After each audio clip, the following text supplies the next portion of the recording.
দেখুন পিঁপড়া কিভাবে টবের মাটি উপরে তুলতেছে,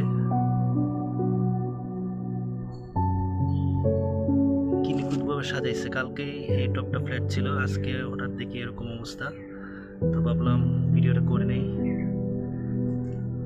তো পিঁপড়া এরকম মাটি উপরে তুলে একটা কারণ হতে পারে, যেমন বৃষ্টি আসার পূর্বে ওদেরকে দেখছি খুব দৌড়ঝাঁপ থাকে, ওটা একটা কারণ হতে পারে। যাই হোক, এই টবের এই মাটিগুলো যে উপরে তুলছে, এত সুন্দর করে রাখছে, ভাবলাম শেয়ার করি আপনাদের মধ্যে। এই দেখুন পিঁপড়া কীভাবে তাড়াহুড়া করতেছে। আল্লাহ, এত পিঁপড়া, টবটাকে সাজাইছে।